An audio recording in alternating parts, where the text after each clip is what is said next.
அனைவருக்கும் வணக்கம். உங்களுக்கு இன்னைக்கு தமிழக அரசுடைய இடைக்கால பட்ஜெட் தாக்கல் செய்யப்பட்டிருக்கு.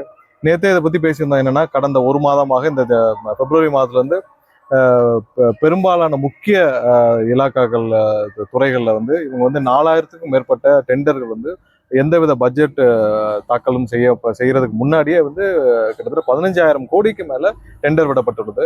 இதுக்கெல்லாம் எங்கிருந்து நிதி ஆதாரத்தை பண்ணாங்க, எப்படி அப்ரூவல் கிடைச்சுன்னு தெரியல. ஆனா இது எல்லாமே அவசர கதியில இருக்கிறவரை தூர்வார்த்து போகணுன்ற கோணத்துல தமிழக அரசு, திமுக அரசு 15,000 கோடி அளவுக்கு டெண்டர் விட்டுட்டாங்க. நேற்று பேசியிருந்தோம். இன்னைக்கு இடைக்கால பட்ஜெட்ல இதுவரை தமிழகத்திற்கு எந்த நலனும் இவர்கள் செய்யவில்லை என்பதை காட்டுகிறது. அது அவங்க தமிழக அரசுடைய பட்ஜெட் மாதிரி இல்லை, திமுகவுடைய குடும்ப பட்ஜெட் மாதிரி இருக்கு.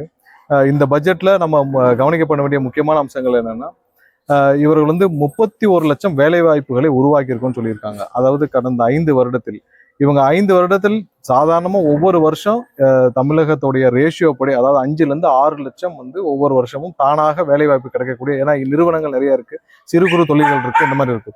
ஸோ அந்த மாதிரி ஒவ்வொரு வருஷமும் இங்க தமிழகத்துல தானாக வேலை வாய்ப்பு கிடைக்கக்கூடிய என்ன ரேஷியோவோ அதே சதவீதத்தை இவங்க சொல்லியிருக்காங்க. இவர்கள் மூலமாக இந்த அரசு 10 லட்சம் கோடி அளவுக்கு நாங்கள் முதலீடுகளை ஈர்த்து வந்திருக்கோம்னு சொல்றாங்க. அப்போ நீங்க உங்கள் மூலமாக எந்த எந்த விதத்தில் முதலீடுகள் கொண்டு வரப்பட்டுச்சுன்னு சொல்லி இவங்ககிட்ட எந்தவித கணக்கெல்லாம் புள்ளி வரலும் கிடையாது. ஏன்னா அது எடுக்கலாம். என்னன்னா, புதிதாக துவங்கப்பட்ட எங்கெங்கெல்லாம் இஎஸ்ஐ பிஎஃப் அக்கௌண்ட் திறந்திருக்காங்களோ அது மூலமா இவங்க எடுக்கலாம். இது எதுவுமே இல்லாமல் சும்மா 19 நாங்க 31 லட்சம் வேலைவாய்ப்புகள் உருவாக்கினாங்க. அது பொய்யான கணக்கு. அது இல்லாமல் இப்ப 100 நாள் வேலைவாய்ப்பு திட்டத்துல மத்திய அரசு, ஒன்றிய அரசு ஒரு நிறைய மாற்றத்தை செஞ்சிருக்காங்க. அதன் மூலமாக 41% பங்கு தமிழக அரசு கொடுக்கணும். ஸோ அதற்கு இவர்கள் குறைவாக நிதி ஒதுக்கீடு செஞ்சிருக்காங்க. ஸோ இதன் மூலமாக சரியாக திட்டமிடல் இல்லாத காரணத்தினால இப்ப 100 நாள் வேலை வாய்ப்புகளை நம்பி இருக்கும் மக்கள் இப்ப 125 நாளாக அதை எக்ஸ்டெண்ட் பண்ணியிருக்காங்க. ஸோ அதன் மூலம் அதை நம்பி இருக்கும் பெரும்பாலான கோடிக்கணக்கான மக்களை தமிழக அரசு ஏமாற்றி விட்டது. அதற்கு சரியான திட்டமிடல் இல்லாத காரணத்தினால். அது இல்லாமல் விவசாயிகளுக்கு விவசாயிகளுடைய நீண்ட நாள் கோரிக்கை என்னன்னா, ஒவ்வொரு இடத்துலயும் இந்த நெல் கொள்முதலீட்டு இடங்கள்ல தேவையான ஒரு பாதுகாப்புகள் செய்ய வேண்டும் சொல்லியிருக்காங்க. ஸோ அதுல இவர்கள் இது வரைக்கும் எந்த விதத்திலும் அதுக்கான ஒவ்வொரு மாவட்டத்திலையும் ஒரு கோல்டு ஸ்டோரேஜ் திறக்கிறதுக்கு எந்தவித அறிவிப்பும் இல்லை. நெல் கொள்முதல் செய்யும் நிலையங்கள்ல எந்தவித பாதுகாப்புக்காக ஒரு ஷெட்டு போறதுக்கோ எந்த இதுவும் இல்லை. விவசாயிகள் வளர்ச்சிக்கு, அதாவது ஒவ்வொரு வருஷமும் குறைஞ்சபட்சம் எல்லா துறைகளும் ஒரு 5% வளரணும். ஆனா நம்மள தமிழகத்தை மட்டும்தான் 2 to 3% கூட விவசாயிகளுடைய வளர்ச்சி இல்லாம இருக்கு. அதற்கும் இவர்கள் எந்த பட்ஜெட்ல எந்த அறிவிப்பும் இல்லை.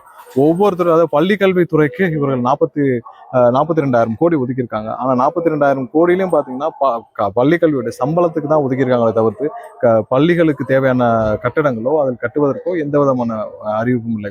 இன்னொரு ஒரு பெக்யூலரான விஷயம் என்ன பார்த்தோம்னா, 8,200 கோடி ரூபாய் இவர்கள் கோயிலுக்கு பராமரிப்புக்கு நாங்க 5 வருஷத்துல செலவு பண்ணியிருக்கோம்னு சொல்லியிருக்காங்க.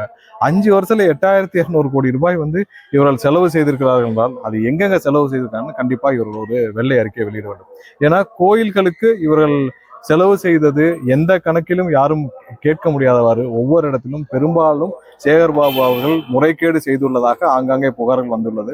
ஸோ அதன் மூலமா இப்ப 8,200 கோடினா இது பெரிய மலைப்பாக இருக்குது. 8,200 கோடி 5 வருஷத்துல கோயிலுக்கு பராமரிப்புக்கு திருப்பணிக்கு நாங்க செலவு பண்ணிருக்கோம்னா மிகப்பெரிய ஒரு முறைகேடுகள் இதற்குள்ள நடந்திருக்க மாதிரி தெரியுது. நெடுஞ்சாலைத்துறை எல்லாத்துலயுமே ஏற்கனவே டெண்டர் விட்டுட்டாங்க. போன மாசமே 2,000 கோடிக்கு நெடுஞ்சாலைத்துறை டெண்டர் விட்டாங்க. ஒவ்வொரு துறையிலையும் தனித்தனியாக எந்தவித நல்லதும் செய்யவில்லை. இந்த பட்ஜெட்ல நம்ம எதிர்பார்த்த ஒரு முக்கியமான விஷயம் என்னன்னா, கேஸ் மானியம் 100 ரூபாய் தரேன்னு சொல்லியிருந்தாங்க இவர்களை வாக்குறுதியாக. அதை கொடுக்கவில்லை. அது இல்லாமல் விவசாயிகளுக்கு மோட்டார் பம்ப் செட்டுக்கு 10,000 ரூபாய் மானியம் கொடுக்குன்னு சொன்னாங்க. அதை வழங்கவில்லை. அது இல்லாம மின்சார வாரியத்துல மின்சாரம் கட்டணத்துக்கு மாதந்தோறும் மின்சார கட்டணம்னு சொல்லியிருந்தாங்க. அதுக்கு அறிவிப்பாளர் நினைச்சோம், அது அறிவிக்கல. பொதுமக்களுக்கு மொத்தமா ஒண்ணு சொல்லிக்கிறோம், நீங்க கடைசியா வாங்கின அந்த 1,000 ரூபாய் இந்த 5,000 தான் இருக்கும். இந்த 5,000க்கு அப்புறம் இவர்கள் கண்டிப்பாக உங்களுக்கு எந்த நிதியும் தரப்போவதில்லை. ஏற்கனவே இவங்க சொன்னாங்கல்ல, வந்த உடனே மாதம் 1,000 ரூபாய் தருவேன்னு சொன்னாங்க. 30 மாதம் கழிச்சு தான் உங்களுக்கு அந்த பணத்தையே கொடுத்தாங்க. இப்பயும் அதே மாதிரிதான் இந்த கடைசியாக கொடுத்த 5,000 ரூபாயோட இதை முடிச்சு கட்டி விடுவார்கள். இவர்கள் திரும்பவும் வந்தால் கண்டிப்பாக உங்களுக்கு 1 ரூபாய் கூட கொடுக்க போறதில்லை. கடைசி வருஷம் இதே மாதிரி ஒரு 4,000 5,000 போட்டு முடிச்சிருவாங்க. இனிமேல் உங்க அக்கௌண்ட்ல இந்த 1,000 ரூபாய் சம்பந்தமாக இந்த திமுக அரசு 1 ரூபாய் கூட வரவு வைக்க மாட்டார்கள். அதற்கான எந்த அறிவிப்பும் இந்த பட்ஜெட் இல்லை. ஸோ மொத்தமாக இவர்கள் தமிழக மக்களின் தமிழக வளங்களையும் சுருட்டும் பட்ஜெட்டாக இது திமுக அரசுடைய குடும்ப பட்ஜெட்டாக இருக்கு.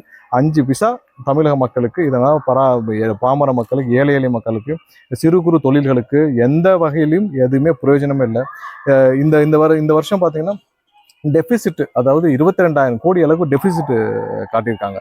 அதாவது 10 லட்சம் கோடியை தாண்டியது கடன். ஆனால் இவர்கள் வருவாயை பெருக்கிறதுக்கு எதுவுமே செஞ்சதில்லை.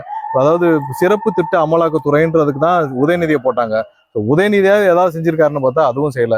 வருவாயை பெருக்கிறதுக்கு இவங்க ஒரு புதிய திட்டங்கள், அரசுடைய வருவாயை பெருக்கிறதுக்கு கடைசியாக காமராஜர் காலத்தில், எம்ஜிஆர் காலத்தில் கொண்டு வரப்பட்ட பொதுத்துறை நிறுவனம் மூலம் தான் வருவாய் இருக்கு. அதையும் இவர்கள் நஷ்டத்தில் இயங்க வைத்து விட்டார்கள்.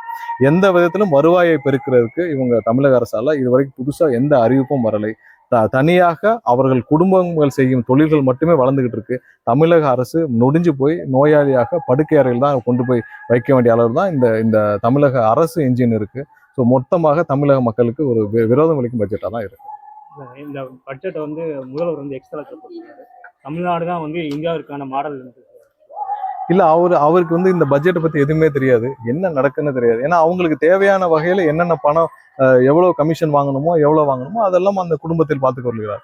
ஸோ அவருக்கு இந்த பட்ஜெட்ல என்ன வாசிக்கப்பட்டுள்ளது, அவருக்கு இந்த பட்ஜெட் அவர்களுக்கு என்ன தேர்தல் வாக்குறுதி என்ன கொடுத்தார்கள், எதுவுமே அவருக்கு தெரியாது.